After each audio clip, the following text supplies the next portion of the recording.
Now, Louis, when I first pressed play on that, you were angry. You went, "Oh, it's not another one of these," because I think you were hoping for Wham, and Slade and stuff like that. Yeah. And you said, "Oh, it's." I was like, "Is the whole thing going to be like this?" And then you were tapping away. You got quite angry because you were enjoying it. I know. I want to hate that tune. Yeah. But I did tap along. It is catchy, but I want to hate it, and here's why. Up. Yeah. Sorry. Up what? It's called Up on the Housetop, and that's by Gene Autry. Well, I was like, he said Up on the Housetop with St. Nick. I'm like, who's on the roof with St. Nick, who's also known as Santa Claus, right? Father Christmas. No one else should be up there apart from Rudolph. But then he did say the reindeers. Yeah. Okay, right. Well, that's allowed. Anyone else walking on your rooftop, you think it's a burglar? Or Well, it would be. You get shot. In America, especially. Yeah. You think if Santa was real, he'd get shot. When did you... Probably quite late, probably in your teens, that you realised Santa Claus wasn't real. No, we can't do this. I almost said in that last one, we mustn't say this. Well, just in case you're because of all people. the kids listening to this podcast. Jim Davidson, comedian, do you remember him? I do. He used to do the snooker thing. I don't like him. I heard him do some comedy that was about blind people. About don't you hate blind people? I was like, what's that? What has that got to do with this? Oh well, he went on like this bit definitely needs to be cut because he went on Terry Wogan. And I'm definitely not cutting this. Then, if you want it cut, it's staying in. Well, what? Because we're saying that Father Christmas isn't real. He said something along those lines. Yeah. And as a child, I saw that. Yeah. And I went, oh. And as a child, would not. No, seriously. I've always thought he's a. So, Jim, you found out that Father Christmas wasn't real because of Jim Davidson. Here's what he said. No, we really can't. Because he went. Oh no, I don't even want to tell this. He went what? Just tell the story, Louis. Right. But because it sounds like if I say this, then as a child you could be like, yeah, but they don't know. They've just they won't get presents now because they've ruined the magic, right? But here's how he put it. He went. Terry Wogan in his Irish accent. Oh, that's go on. You do an Irish accent then. You plastic. Come on, as you're an Irish. This citizen. is an Irish accent. I'm an Irish citizen. I'm an Irish person. This is how Irish people speak. South of England than you get. And he goes. He said. Terry Wogan said, "What was your worst Christmas?" It must have been an interview over Christmas. Yeah. What was your worst Christmas? And he said, "The Christmas I decided because it's a decision, children. Yeah, Santa Claus is real in your head as you want him to be." He said, the Christmas I discovered that Santa Claus wasn't real, and I went and I sat there and oh fuck, well, that proves it. Then it's not real. So it's Jim Davidson ruined Christmas. Being interviewed by Terry Wogan. Yeah, which they shouldn't have done because that's only on about like 7 p.m. It's sort of 6 p.m. probably. It was not long after kids' TV. I feel. So how long do you think we should lie to children? You seem to think it should be extended. How long and how should a child find out that Father Christmas isn't real? They should just work it out for themselves. Their parents have been lying to them. What else are you over-egging this? Or adoption, you think? That's the other... Hang on, are you like over-egging this? I'm asking you like a genuine question. How long would you lie to your child if ever... if ever the worst happened? I think 12, 13. And you had a child. 13, did you say? Yeah, 13. Teenager. When you're a teenage, then you can... But even then, I wouldn't tell them. I'd let them find out for themselves or make their own mind up. Daddy, you've been lying to me for years. Yes, son, I've been lying to you about a lot of things. Well, you fucking idiot. There's lies and there's lies. Sorry, John. I swore I was apologising. Now I thought I was going to be the Grinch before Christmas, because I was going to be all bar humbug about the last Christmas tune. Yeah. But you're actually, what would you do? Just tell children just say there's a reason. Oh no, I'd lie to them up to an appropriate moment. I think it happens naturally, doesn't it? What age would you? All right, go on. Just whenever they said, "Is Father Christmas real?" No. Well, what if I'm 5 years old. Well, they get to what, sort of 6, 7, 8 maybe. I mean, by 8 you'd think they'd know. No. You don't want to raise an idiot. Come on. It comes to the point where hopefully you've raised a child that's strong enough to realise. 8. I mean, even then, you don't even have memories till you're 5. So if 8, you don't have memories till you're 5. They'll give you like 3 years of Did Father your mum Christmas, drop and then it's you? done. Okay, what's your earliest memory?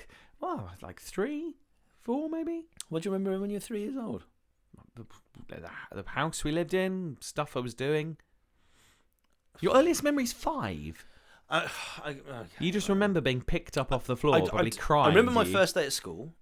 I do remember play school a little bit, so I suppose I was younger. But do you, or are you just saying that now? Why are you looking at me suspicious like that? I've got nothing to prove here. Are you trying to get me? Your first doing a memories U-turn? are when you were 10 or something. It was last year. Yes. 42. Well, I just think, surely 5's quite late to have your first memory. Yeah, but kids don't. They don't for years. My nieces and nephews, they won't remember any of the stuff. I gave them for Christmas. I gave my maybe your nieces and nephews brother's have family blocked you out, knowing unlimited trips to the zoo, like a zoo, like year-long pass. And the thing is, they're not going to remember it. They're not going to remember it because they're preschool. Yeah. The two. Yeah. Well. But you do it anyway, somewhere in the their developing brains. I think seeing, camels and giraffes. Well, it all helps. Kids need to be stimulated, don't they? Music Natters. I probably will edit that bit out. Yeah, none of us are going to come out with. But I'll keep this bit in to know that I've edited out something that Louis said that was horrific. If Louis tweeted what I just cut out, he would be cancelled in a moment. If he was important enough to be cancelled. Merry Christmas, everyone. The Christmas special.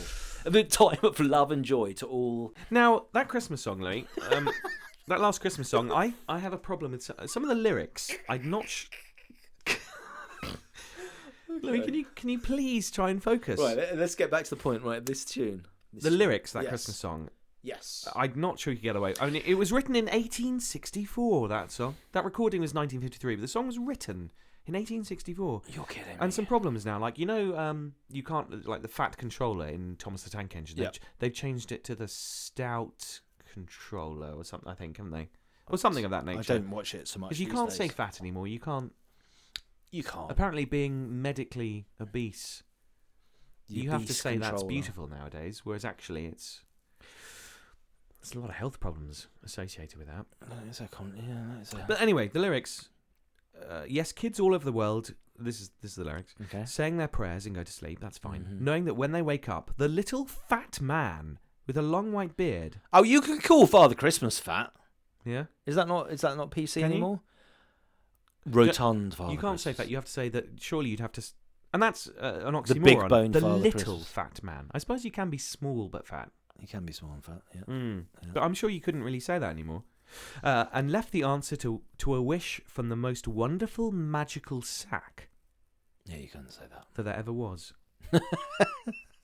And their presents are listed. So little Nell, she gets a dolly that laughs and cries, one that can open and shut its eyes. That's not a PlayStation, isn't it? A kid today got a dolly that opens its eyes. Oh, in the 1950s, I could imagine you having a doll that would have something like. But these days, pull the string. These days, but when was this tune from? What was it? Written in 1864. In 1864, they had a talking doll. I don't believe that. It doesn't say talking. Reach for the stars. You've just invented that. Like Woody from. Well, that's what you said. Laughs and cries. What is it? Laughs and cries. Yeah. Well, that's not talking, is it? Laughing and crying isn't talking. I suppose we were playing your dog's toy. Does that? It could be like that, I suppose. In fact, in 1864, you probably couldn't get something that laughs and cries unless you had the parent going ha ha ha ha ha. Right. But I have more of a problem with what little Bill gets. So little Bill. Yeah. I mean, you'd think he's quite a young child, and what does he get? Oh, just see what a glorious fill. Here is a hammer. Here is a hammer with lots of tacks. So he gets a hammer and a load of nails, but not just that. Health and safety was He gets a whistle. Fine, a whistle. Okay. Yeah, that's fine. Yeah, annoying, but okay. And a ball. Great. Yeah. And a whip. He gets a whip that cracks. So he gets a hammer and some nails, a whistle and ball, and a whip. And that's Bill, what about safety here's a hammer and here's a whip. Why would you get a child a whip? I feel sorry for the sister with the crying doll. She's only got a doll. He's running out like Chucky. He's got a nice DIY selection. What's he gonna hammer? More of a horror movie than a. And back then, there weren't any plastic. Well, there wasn't any plastic. There you wouldn't do be a get plastic. those, like- It would be a proper solid hammer. I mean, I'm all up for teaching I kids. suppose it's like trades Oliver early. Twist. Like they did get them working younger, like Yeah. as chimney sweets, chimney sweet. Oliver Twist wasn't he? Is that a Christmas movie? I feel like it's Christmassy. Oliver Twist Was a book first, Louis. Oliver. Please, sir, can I have some more? Here, take this hammer and nails. Put up this house first, then we'll talk about it. Well, yeah, nothing wrong with that. Yeah. But imagine giving a kid these days a hammer and some nails as a Christmas gift. Probably only about 4 or 5. The good thing is, Louis, according to you, they wouldn't remember it. They wouldn't remember hammering their sister's hand onto its doll or something.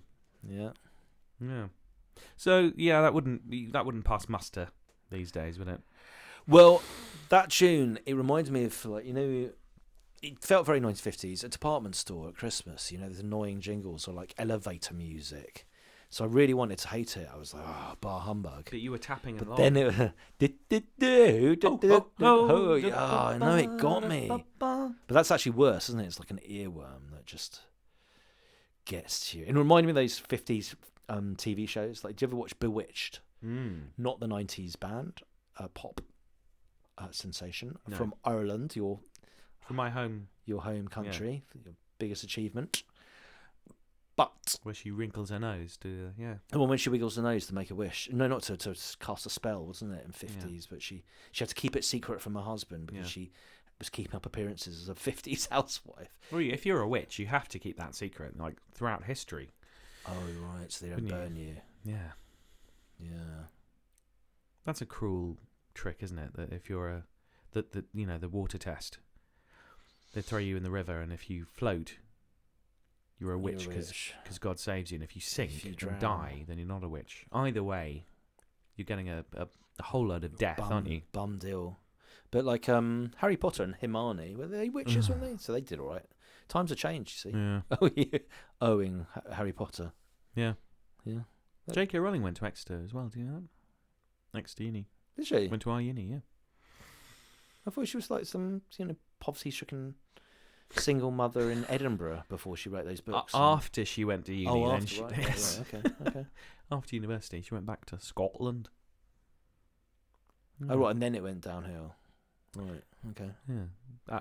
As it did for you, Louis. Well, I'm here now, aren't I? Exactly. Something went wrong. Exactly. Let's do another song, Louis. Please don't.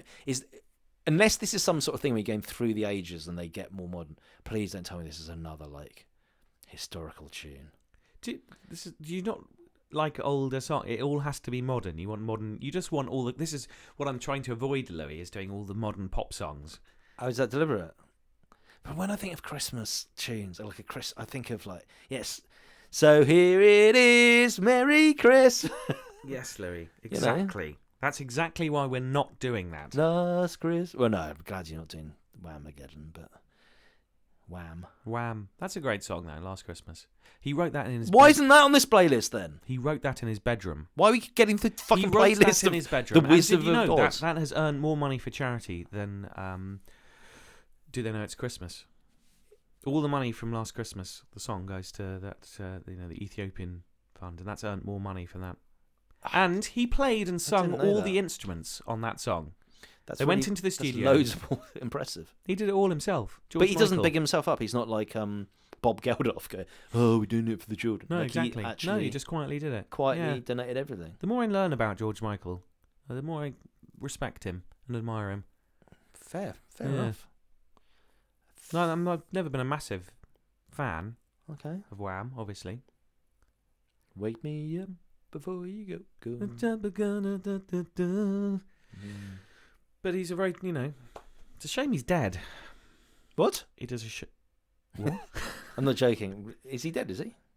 Is George Michael dead? Yeah.